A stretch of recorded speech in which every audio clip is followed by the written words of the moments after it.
Masama ang loob ni Denise Cornejo sa pagbasura sa kanyang reklamong rape laban kay Bong Navarro. Siya na nga raw ang nagahasa, siya pa ang pinakakasuhan. Nakatutok si Salima Refran.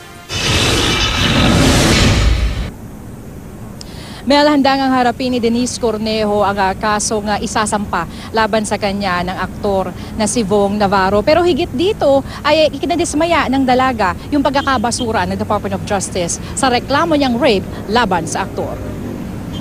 And how is she doing po?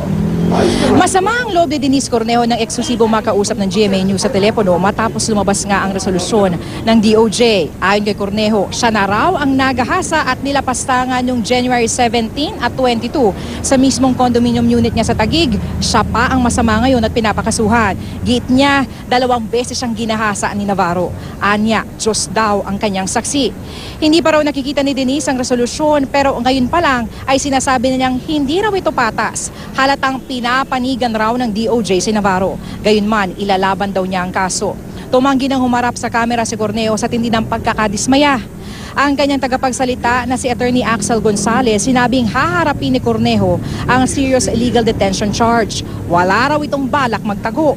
No bail ang kasong serious illegal detention.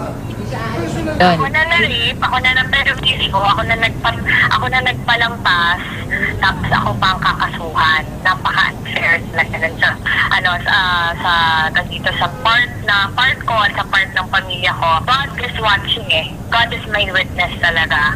So they cannot do that. So I hope, show me justice in the Philippines. Yun na lang. So may pinapanigan.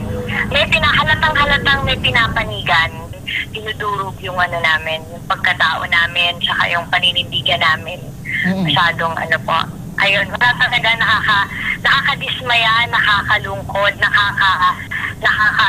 nakakanginig at nakakagalit. Ang basis kasi ng pag-indict ng tao, probable cause lang naman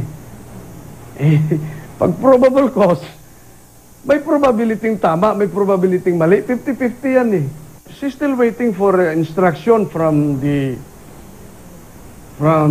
lawyer, siguro sa pag-file ng motion for reconsideration. But hindi yan tatakbuhan, hindi yan tatalikdan, sasagutin yan. Mel, sa ngayon nga pinag-aaralan na ng mga abogado ni Cornejo kung ano yung kanila magiging mga sunod na hakbang na legal. Sinikap din natin kunin yung pahayag ni Cedric Lee pero hindi nagpaunlak ng panayam yung kanyang abogado na si Attorney Howard Calleja dahil hindi pa raw nila natatanggap ang resolusyon ng DOJ. Mel? Maraming salamat sa iyo, Salima Refran.